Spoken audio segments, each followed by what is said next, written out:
बोलो जयकारा बोल मेरे श्री गुरु महाराज की जय। सभी गुरुमुख प्रेमियों से सब प्रेम जय सच्चिदानंद। वंदो चरण सरोज गुरु मुद मंगल आगार। जय सेवत नर होत हैं भव सागर से पार।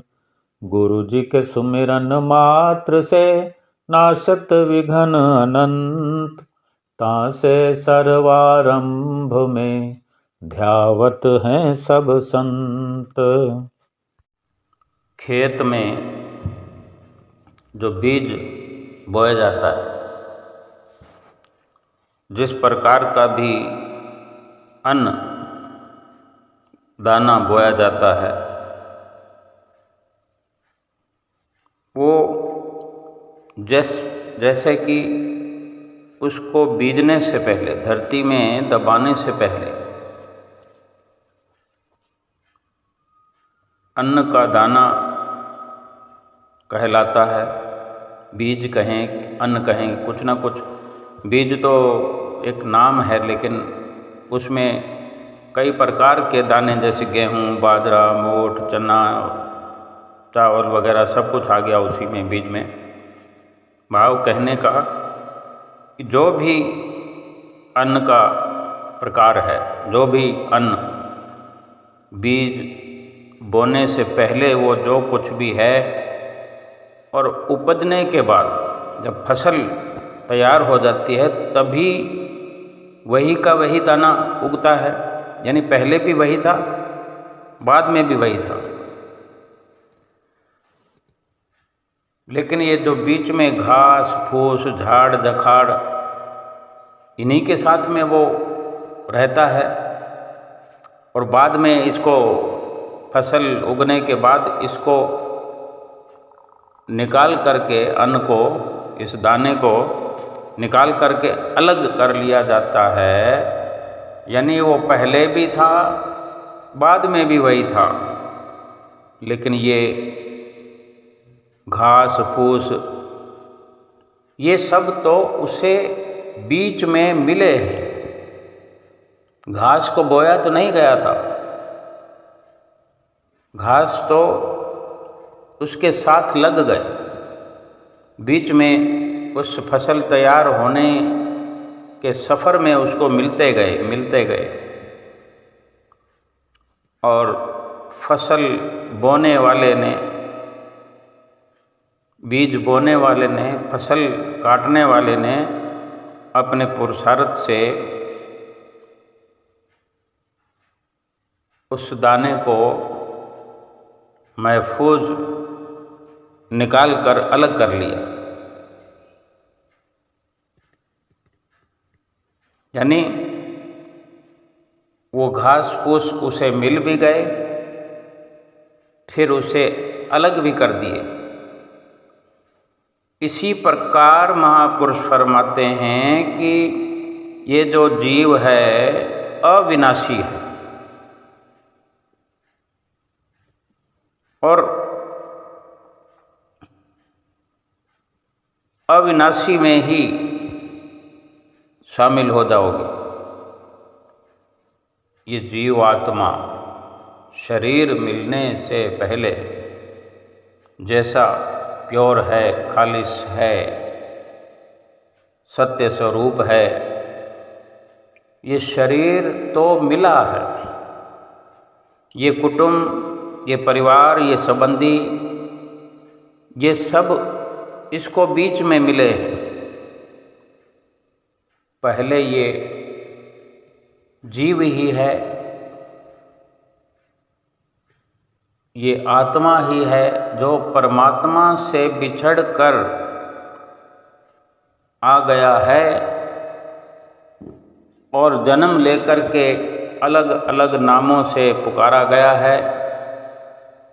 किसी को कोई शरीर मिला हुआ है, अनेक अनेक शरीर इस जीव को प्राप्त हुए। एक अपना पर्सनल शरीर मिला है। जैसे हम पुरुष हैं, स्त्री हैं,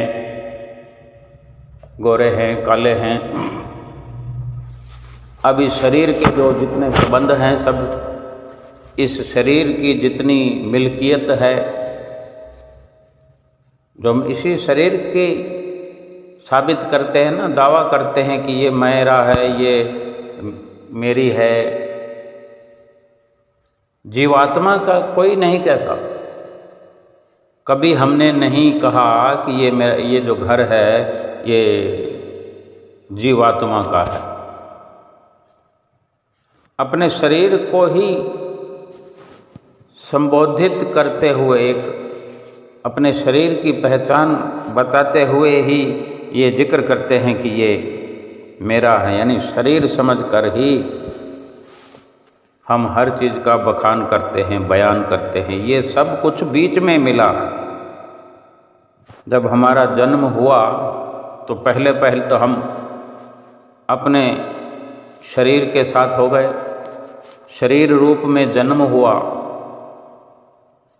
अब शरीर के साथ फिर अनेक अनेक संबंध जुड़ते चले गए।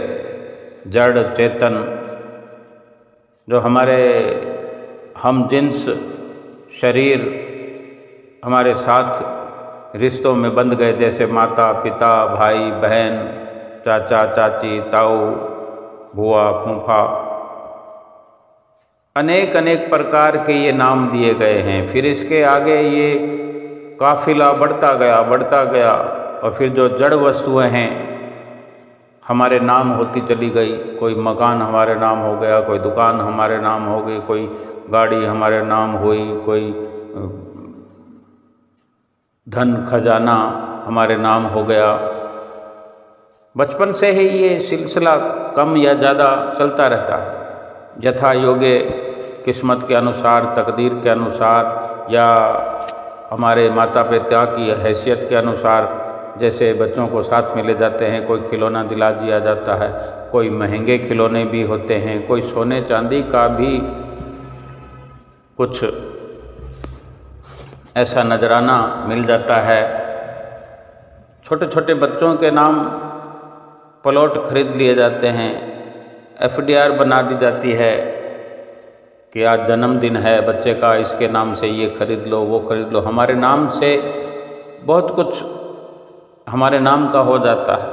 यानी हमारे साथ ये जितना भी संबंध जुड़ता गया, सामानों का, रिश्तों का, कुटुंबियों का, ये सब बीच में मिलता है। हमारे जन्म के बाद मिलता है। पहले जीवात्मा ही हुआ करता है और इसी प्रकार जो कुछ भी बीच में मिलता है वो सब धीरे धीरे धीरे धीरे बिछड़ता भी चला जाता है। एक दिन सब कुछ बिछड़ जाता है और जो शरीर मिला था, पहले जो हम जिस शरीर के साथ आए थे, वो शरीर भी बिछड़ जाता है, विनश जाता है, नाश हो जाता है। और बाकी सब के सब कुछ हमसे अलग होकर, बिछड़ कर, नाश हो कर के केवल जीव रह जाता है। तो फिर क्यों ना हम, जबकि चेतन सत्ता का ये मालिक है जीव, अब बीज और फसल और ये अनाज, अन्न का दाना, ये तो चेतन नहीं है, लेकिन ये जीव ज्ञानवान है। हमें जो संतों महापुरुषों की संगति मिलती है, उनके चरणों में, उनके छत्र छाया में बैठ कर के जो हमें अनेक अनेक बार ज्ञान मिलता है, एक समझ मिलती है। समझदार होने पर भी जो संतों से समझ मिलती है कि ये जीव अगर केवल जीव ही है और जीव ही रहना है, लेकिन जो अवस्था बीच में इसके साथ जुड़ जाती है, जो अवस्थाएं हर प्रकार की, उसको बिछड़ ही जाना है, उससे न्यारा ही होना है। तो फिर क्यों ना हर वक्त हम उनसे न्यारे होकर रहें। बड़ा सरल है ये। अगर ऐसे इस प्रकार से भी समझ सकते हैं कि जैसे हम जिस दायरे में रहते हैं, जिस घर में रहते हैं, जिस परिवार में हमारा जन्म हुआ, जिस परिवार से हमारी पहचान हुई, या फिर उसी के अनुसार हम अपनी पर्सनल लाइफ बनाते चले गए, इसी प्रकार हमारे आस पड़ोस में कोई, हमारे मिलने जुलने वालों में कोई और हैं, उनकी अपनी पहचान है, उनका अपना परिवार है, उनकी अपनी मिल्कियत है, उनका धन है, खजाना है, उनके प्लॉट्स हैं, दुकान है, मकान है। हम उनको तो नहीं कहते कि ये मेरा है। और किस प्रकार निश्चिंत रहते हैं कि इन सब को हमने अपना समझने की भूल नहीं करनी है। ये तो एक इंसान की समझ है जो अपने आप से होती है, ये ज्ञान होता है। लेकिन संतों महापुरुषों के संग में रहने से, उनकी शरण में जाने से, उनकी संगत करने से ये सच्चा ज्ञान मिलता है कि जो तुम्हारा अपना तुम समझे बैठे हो, वो भी तुम्हारा अपना नहीं है, तुम्हें उसे छोड़ कर जाना है, या वो तुम्हें छोड़ देंगे और छोड़ ही देते हैं। हमने अनेक इस प्रकार के दृश्य अपने जीवन में देखे हैं और देखेंगे भी। महापुरुष हमें ये समझाना चाहते हैं कि अगर सभी कुछ छूट जाने वाला है, सभी से अगर ये जीव न्यारा हो जाने वाला है, तो फिर हर वक्त ही अगर इन सभी नाम दर्ज सामानों से, जिन पर हमारा नाम लिखा हुआ है, शारीरिक नाम लिखा हुआ है, कागज पत्रे बने हुए, स्टैंप लगे हुए हैं, मोहर लगी हुई है, फिर भी संत महापुरुष हमें ये समझा रहे हैं कि ये सब छूट जाने वाला है, इनका साथ छूटने वाला है, ये कहीं किसी प्रकार से हमारा हो नहीं सकता, हमारे साथ जा नहीं सकता। तो फिर इससे हर वक्त न्यारे बन कर के अगर रहें तो ना इन सामानों का मोह हमें रहे, न अहंकार रहे, इसी प्रकार न किसी तरह की काम क्रोध की भावना वासना रहे, ना लोभ रहे। ये हमारी जो भूल हमसे होती है ये बहुत बड़ी है कि ये धन मेरा है, ये मेरा मान करके उसकी तादाद भी हम ध्यान में रखते हैं कि ये मेरा जो है वो कितना है।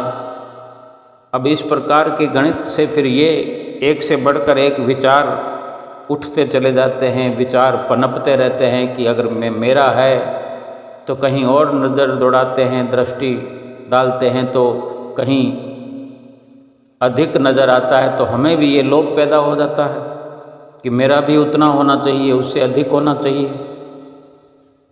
और फिर जो हमारे पास है और कहीं नज़र डालने पर पता चलता है कि हमसे किसी के पास कम है, तो उसके कम को देख करके हमें अहंकार हो जाता है कि मेरे पास तो इतना है। इस प्रकार से काम क्रोध लोभ मोह अहंकार के शिकंजे में इंसान, ये जीव फंसा रहता है, कसा रहता है, कसता चला जाता है शिकंजा काम क्रोध लोभ मोह अहंकार का। अधिक होने का लोभ, अधिक होने का अहंकार, और फिर इसी में से क्रोध, ये सब कुछ एक दूसरे के भाई हैं। एक से अगर रिश्ता हो गया, अगर काम से रिश्ता हो गया तो लोभ मोह अहंकार क्रोध, ये सब आ जाएंगे। अगर एक अहंकार हो गया तो बाकी के फिर लोभ, मोह, क्रोध, काम, ये सब अपने आप आ जाएंगे। एक से रिश्ता बनाने की जरूरत है। और फिर इसके बाद में एक की इतनी बड़ी सेना है और बलशाली सेना है, इतना शिकंजा कस जाता है जीव पर कि जीव फिर इन सब से आज़ाद हो ही नहीं सकता। देखने में या समझने में एक साधारण समझ से मान भी लेता है इंसान के सब कुछ छूट जाना है, ये जीव ही रहेगा, बाकी सब कुछ जो बीच में मिला वो तो छूट जाएगा। लेकिन फिर ये जीव दोबारा जब जन्म लेगा तो फिर इसकी वही स्थिति रहेगी, फिर से रिश्ते मिल जाएंगे। अगर इंसान का जन्म न भी हुआ, 84 लाख योनियों में जन्म मिला, कुछ भी जन्म मिला, हाथी बनकर आ गए, घोड़ा बनकर आ गए, चिंटी बनकर आ गए, या कुछ और बन के आ गए, कुछ भी आ गए, किसी भी प्रजाति में जन्म लिया, कीड़े मकोड़े बनकर आ गए, तो उन सब की फिर रिश्तेदारियाँ, ये फिर कुटुंब परिवार का बीच में मिलना, फिर ये बार बार लगा रहेगा। अगर जीव ने, इस आत्मा ने परमात्मा से बिछड़कर यहाँ मृत्यु लोक में इस प्रकार से बार बार ये बीच में रिश्ते मिलते गए, नाते होते गए, ये दुख तकलीफ़ें, और कभी ना कभी ये आत्मा जिस परमात्मा से बिछड़ कर आई है उसी परमात्मा से ही मिलना है। तो मिलने में सबसे बड़ी बाधा यही होती है कि हर वक्त जीव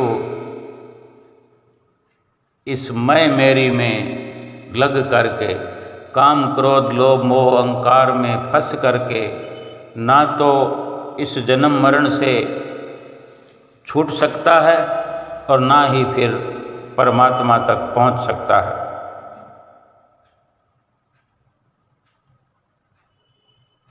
महापुरुष फरमाते हैं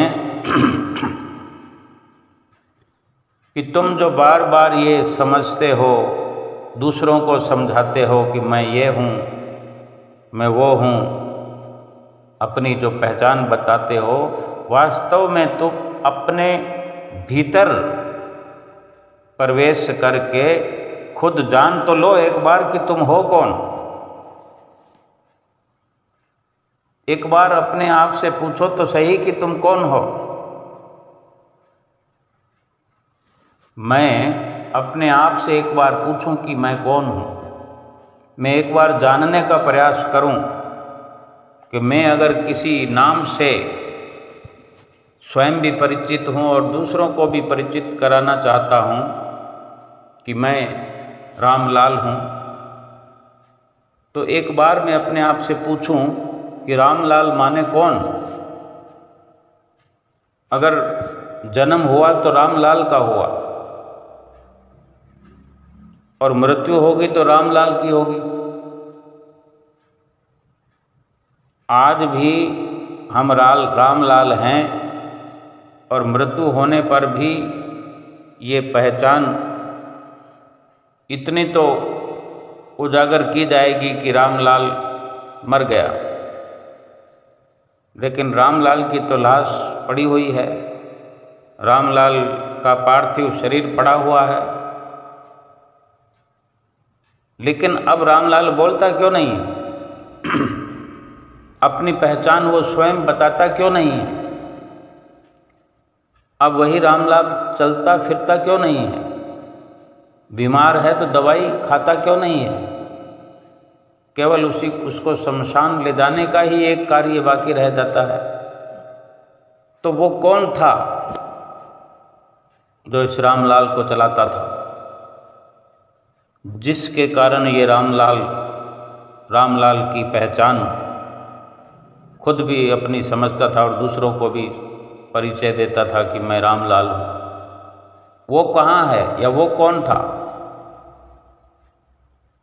वही तो जीवात्मा है। तो वो कहाँ गया? वो तो अविनाशी है। आत्मा का विनाश नहीं होता, अजर अमर है। ये सब कुछ जन्म लेने पर मिल जाता है, मृत्यु होने से पहले पहले छूट जाता है। ये जीव इन सब से न्यारा हो जाता है। मृत्यु शरीर की हुई ये हमने मान लिया, लेकिन ये भी कहा जा सकता है कि मृत्यु तो किसी की भी नहीं हुई। हमने इसको जिंदा माना था, शरीर को, चलते फिरते हुए को, बोलते हुए को इसी रूप में हर वक्त देखना चाहा था, और ये स्थिति बिल्कुल उलट हो गई। अब ये शरीर बोलता चालता नहीं, चलता फिरता नहीं, कुछ देखता नहीं, कुछ सुनता नहीं, कुछ काम करता नहीं। ये सब कुछ गतिविधियां इसकी रुक गई और हमने इसको घोषित कर दिया कि ये फलां व्यक्ति मर गया। लेकिन असल में अगर ये समझा जाए, जो महापुरुष समझाना चाहते हैं, सतगुरु सिखाना चाहते हैं, कि हम ये समझें कि हम जीव हैं, हम जीवात्मा हैं। ये शरीर मिला हुआ है, दूसरे अनेक अनेक शरीर तो एक दूर की बात है, ये हमारा अपना शरीर भी मिला हुआ है और बिछड़ेगा भी। ये आज भी मृत है और एक दिन मृत की घोषणा कर दी जाएगी। लेकिन मृत शरीर को आज ही अगर मृत मान करके हम इस संसार में जीते चले जाएं, जीवात्मा के अंदाज में, जीवात्मा के जो संपर्क में रहने की कोशिश हो जाए, जीवात्मा को जानने की, जीवात्मा को समझने की, हम जो अपने आप से पूछें कि तू कौन है, मैं कौन हूँ, तो ये संतों महापुरुषों की सुसंगति में, उनकी संगत में ये समझ भरपूर हमें मिल जाएगी कि मैं शरीर नहीं हूँ, मैं जीवात्मा हूँ। और संत महापुरुष ही हैं हमें अंतर्दृष्टि करने का मार्ग सिखलाते हैं। अंतर में हमारा स्वयं का प्रवेश हमारे अंदर करवाते हैं।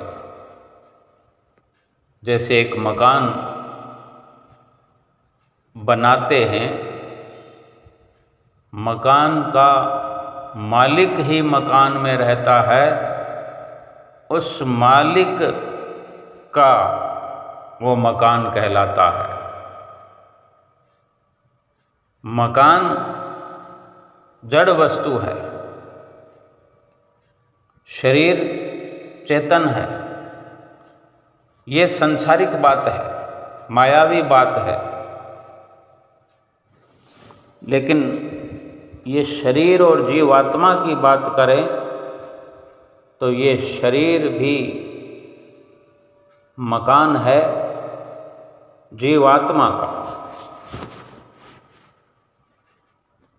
ये शरीर जो है जीवात्मा की एक संसारिक मायावी पहचान बना हुआ है। सभी आत्माएं परमात्मा से बिछड़ी हुई हैं और सभी की एक अपनी अपनी पहचान शरीर से हुई है। कोई स्त्री है, कोई पुरुष है, कोई गोरा है, कोई काला है, और सबके नाम रखे गए हैं। लेकिन असलियत तो इस जीव को स्वयं समझने की जरूरत है।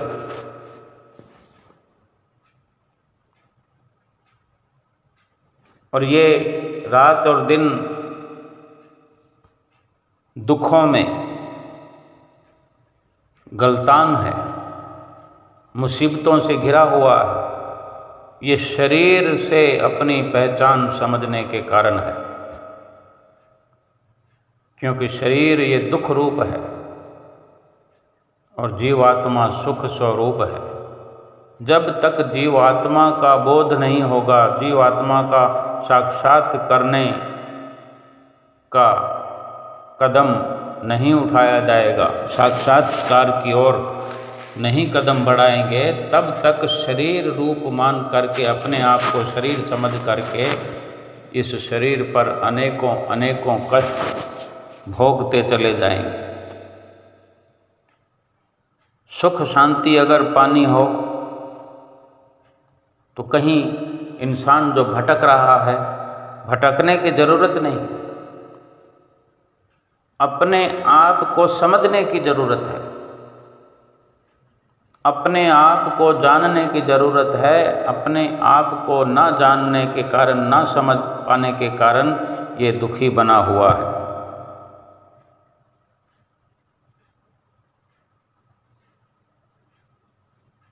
महापुरुष फरमाते हैं कि प्रभु जो है सब सृष्टि का रचयिता है, सभी में रमा हुआ, सभी प्राणियों में, सभी वस्तु विशेष में रमा हुआ निराकार निरपेक्ष है। उसको जानने के लिए संत ही रास्ता बताते हैं कि अगर अंतर्मुखी वृत्ति करके शब्द की कमाई की जाए, जो शब्द सतगुरु से प्राप्त होता है, सतगुरु से जो शब्द की बख्शिश होती है,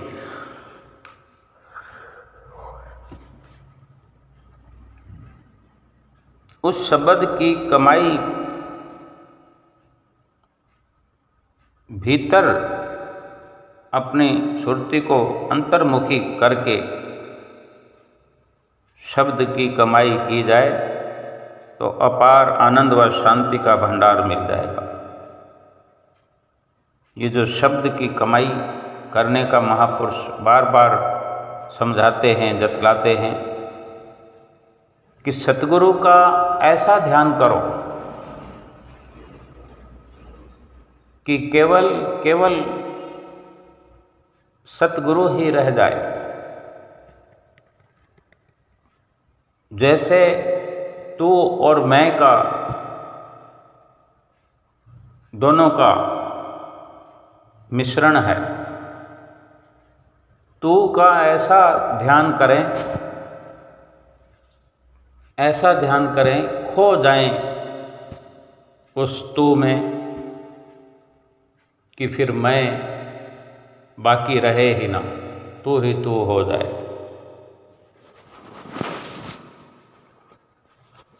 फरमाते हैं कि सतगुरु का ऐसा ध्यान करो कि केवल तुम ही तुम रह जाओ, तुम ही तुम रह जाओ या तू ही तू रह जाए, यानी एक रहे। और जो मैं है, हम जो अपने आप को मैं करते हैं, ये मैं जो है उस तू में विलीन हो जाए। तेरी रजा रहे और तू ही तू रहे, बाकी न मैं रहूं न मेरी आरज़ू रहे।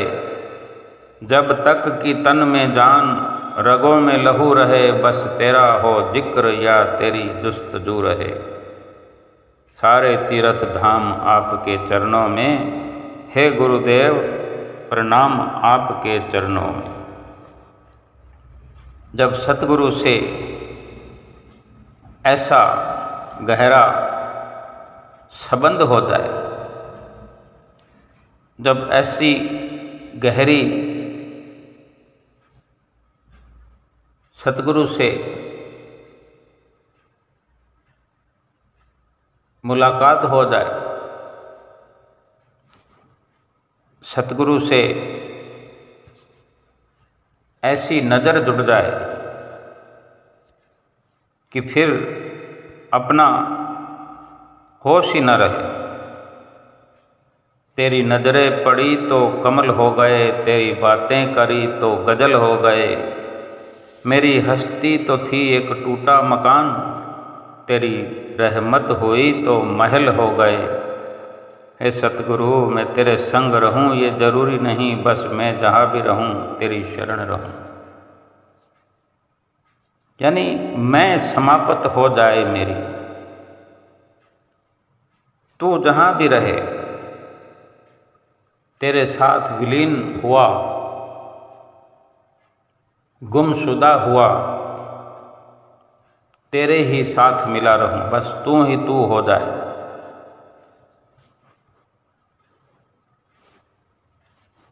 वास्तव में इंसान जो है तू भी करता है और मैं भी करता है, तभी काम नहीं बनता। जब मैं था तो गुरु नहीं,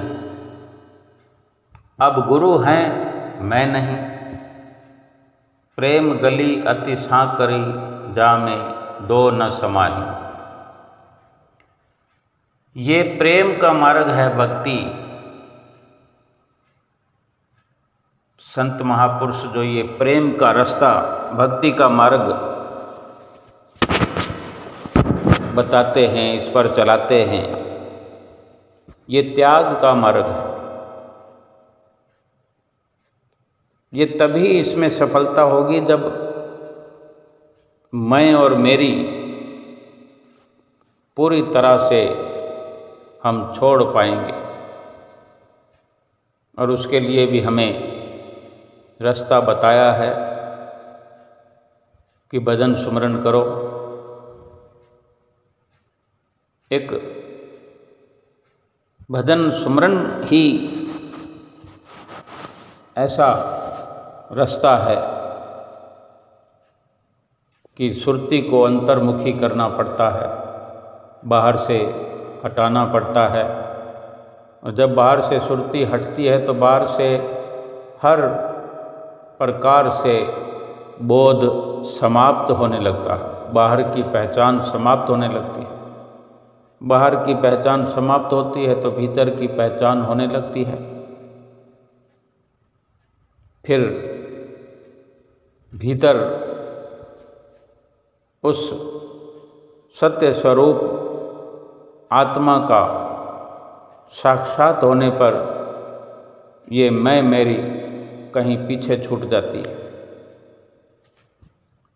धरी की धरी रह जाती है और तू ही तू फिर बाकी रह जाता है। एक को छोड़ेंगे नहीं तो फिर दूसरी को प्राप्त कर नहीं सकते। मैं को छोड़ेंगे तभी तू में प्रवेश हो जाएंगे। एक चींटी और चावल के दाने की कहानी है। एक चींटी चावल का दाना अपने मुंह में लेकर जा रही थी।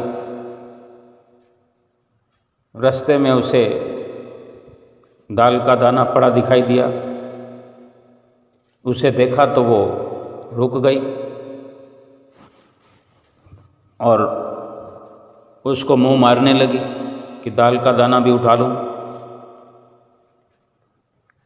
और ये कैसे संभव था कि वो अपने छोटे से मुख में चावल का दाना भी, जबकि बड़ी कठिनाई से पकड़ कर जा रही थी, अब वो चाहती है कि दाल भी साथ में लेती चलूं।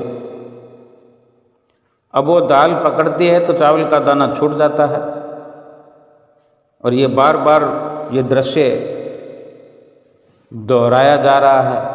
कभी वो चावल पकड़ती है, कभी दाल पकड़ती है, कभी दाल पकड़ती है, कभी चावल पकड़ती है, एक छूट जाता है। वो दोनों को लेकर चलना चाहती है, चावल को छोड़ना चाहती नहीं और दाल को साथ लेना चाहती है। तो संयोगवश परम संत कबीर साहब जी वहाँ से जा रहे थे। उनकी नज़र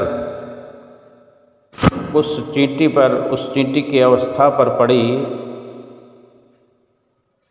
और चींटी को इस तरह परेशान और दुविधा में देखकर उनके मुख से स्वाभाविक ही ये वचन निकले कि इतिहास जो रचा गया है, जो शास्त्रों में आज वर्णन है, ये महापुरुषों की वाणियाँ उनके सच्चे अनुभवों के द्वारा लिखी गई है।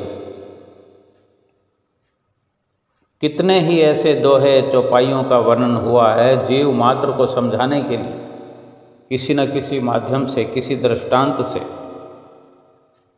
कबीर साहब जी ने क्या वचन फरमाए, चींटी चावल ले चली, बीच में मिल गई दार। चींटी चावल ले चली, बीच में मिल गई दाल। कह कबीर दो ना मिले, एक ले दूजी डाल। क्या भावार्थ है? कबीर साहब जी ने फरमाया कि ये भोली चींटी, दोनों दाल भी और चावल भी तो एक साथ तो नहीं ले जा सकती, इसलिए बेहतर यही है कि एक को छोड़ दे, या तो चावल को छोड़ दे या दाल को छोड़ दे, तभी तो सफल हो सकती है। नहीं तो यहीं खड़ी इसी ऊहा पो में लगी रहेगी, कभी दाल कभी चावल, और काम बनेगा नहीं। इसी प्रकार से महापुरुषों ने इस जीव को समझाया है, मनुष्य को भी दोनों चीज़ें नहीं मिल सकती।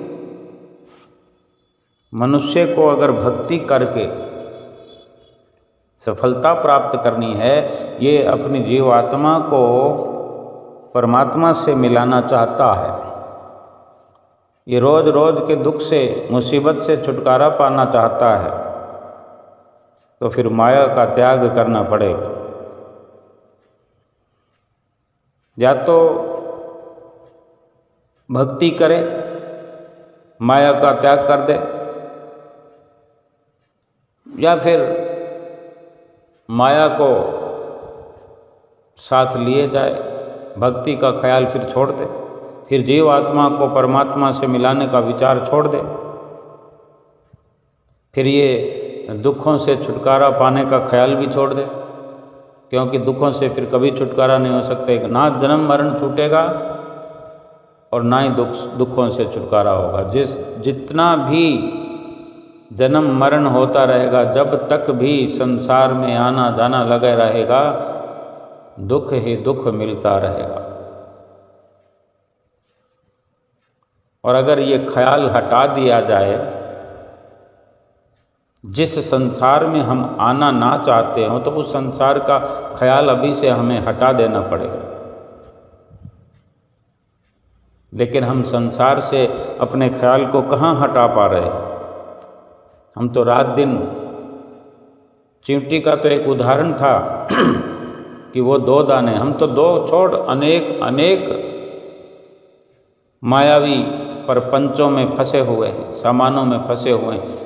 यानी जितना भी प्राप्त कर लें हम, अधूरे ही अधूरे हैं। एक मिला तो 10 होते, एक हुआ तो 10 होते, 10 हुए तो 100 की इच्छा है, 100 पाकर भी संतोष नहीं, सहस्त्र होए तो अच्छा है। इतना करते करते राजा के पद पर जा पहुँचा। डायन ये ऐसी तृष्णा है, आयु का नाश हो जाता है, तृष्णा का नाश नहीं होता। ये इंसान मर जाता है, इसकी उम्र खत्म हो जाती है, श्वास खत्म हो जाते हैं, लेकिन तृष्णा इसकी और मिल जाए और मिल जाए, ये तृष्णा खत्म नहीं होती, ये लगी रहती है। ये तृष्णा समाप्त अगर होगी तो सत्पुरुषों के उपदेशों पर चलने से माया का त्याग करना है।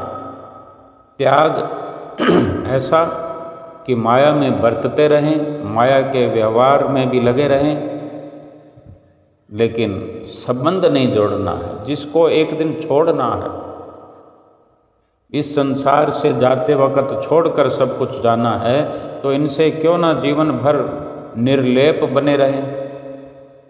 काम लेने में थोड़ी मना है, सबके साथ प्रेम का व्यवहार करें। खाना पीना, सोना उठना बैठना सब कुछ प्रारब्ध में लिखे के अनुसार तो कुदरत अपने आप व्यवस्था करती है। खाने पीने की व्यवस्था हमारी तकदीर ने पहले ही कर रखी है। हाथी को मण और चींटी को कण मिलता ही है। फिर हम किस बात की चिंता में लगे हुए हैं? क्यों सृष्टि को अपने घर में लाने में लगे हुए हैं? मनुष्य की खोपड़ी के बारे में, ये जो मनुष्य की खोपड़ी में जो विचार चलते हैं उसके बारे में महापुरुषों ने कथन किया है, मानुष केरी खोपड़ी कब हो धापे नहीं, तीन लोक की संपदा कब आवे घर माही। तीनों लोकों की, त्रिलोकी की संपदा अपने घर में लाने की चेष्टाएं करता रहता है। ऐसा संभव तो नहीं। जब संभव नहीं है तो फिर इसका अंत क्या है? इन कामनाओं को, तृष्णाओं को छोड़ देना ही ठीक है, त्याग कर देना ही ठीक है। कैसे करें? वो संत महापुरुष हमें रात और दिन समझा रहे हैं। भजन सुमरन करो, अपनी सुरती को बाहर से हटा लो, संसार से, बाजार की भीड़ से निकल जाओ, लेकिन कहीं सुरती को फंसाओ मत। सुरती चित्त प्रभु के नाम में लगा रहे। जो सुमरन, जो नाम सतगुरु ने बख्शिश किया है, उसमें अपना चित्त लगा करके हम रखें, उसी में ध्यान लगा रहे। बाहर चलते फिरते रहें, काम काज करते रहें, लेकिन ये ध्यान बना रहे कि मैं शरीर हूँ ही नहीं, तो शरीर की ये सारी मिल्कियत, शरीर की सामग्रियाँ इकट्ठी करने के पीछे ही मैं सारा अपना वक्त जाया करता रहूं, जबकि यह सब चीज़ें छोड़ के जाना। फिर इन छोड़ जाने वाली वस्तुओं के पीछे में अपनी सारी उम्र का एक एक पल में नाश कर रहा हूँ, और जो साथ लेकर के जाना है मुझे, मालिक के नाम का, भक्ति का खजाना साथ ले जाकर प्रभु के आगे पेश होना है, उसके लिए कोई खबर नहीं, कोई सोच नहीं मेरी। और फिर ये संसार के ख्यालात, संसार की कामनाएं, इच्छाएं, ये फिर दोबारा इस संसार में लेकर आएगी, बार बार लेकर आएगी, बार बार जन्मना पड़ेगा, बार बार मरना पड़ेगा। इसका लाभ क्या है? अगर कोई बच्चा स्कूल में पढ़ता है, किसी क्लास में पढ़ता है, पहली क्लास से लेकर किसी भी क्लास में पढ़ता हो, जिस क्लास में भी अगर वो गफलत करे, सोचो कि 5वीं क्लास का बच्चा है, अब 5वीं क्लास में वो 5वीं क्लास की पढ़ाई नहीं करता है ढंग से, सवाल जवाब ठीक से नहीं अगर रटता है, नहीं अभ्यास करता है, तो फेल हो जाएगा। अगली बार फिर 5वीं क्लास में पढ़ा रहेगा।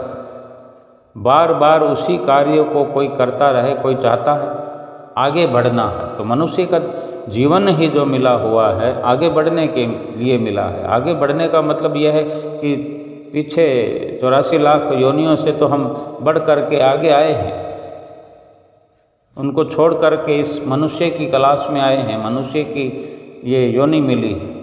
अब क्या फिर कई बार ऐसा भी होता है कि 5वीं क्लास का बच्चा दोबारा भी पढ़ने की बजाय 4थी क्लास में डाल दिया जाता है कि अभी तो उसको 5वीं क्लास का कुछ ज्ञान ही नहीं है, फेल होने के भी काबिल नहीं है। तो इससे पहले 4थी क्लास का इसको ज्ञान होना चाहिए। तो उसे एक क्लास पीछे कर दिया जाता है। ऐसे ही मनुष्य जीवन पा करके भी अगर मनुष्य जीवन का लाभ नहीं उठाता है, जो कि मनुष्य जीवन का लाभ यही है कि आगे की क्लास में जाए, आगे की क्लास यानी परमात्मा के साथ आत्मा का मिलन हो जाए। और अगर ये सब कार्रवाई हम यहाँ नहीं करेंगे, पशुओं के बराबर काम करेंगे, मनुष्य होकर भी पशुओं तुल्य काम करें, पशुओं के बराबर वाले काम करें या पशुओं से भी बदतर काम करें। ऐसा नहीं है कि पशुओं वाले काम ही इंसान करता है, पशुओं से भी बदतर अगर इंसान होकर इंसान के काम अगर इंसान नहीं करता, इंसान वाला कर्तव्य नहीं करता, तो पशुओं वाले काम तो पशु जो हैं बेहतर करते हैं। ये इंसान तो फिर पशुओं से भी गया गुजरा है।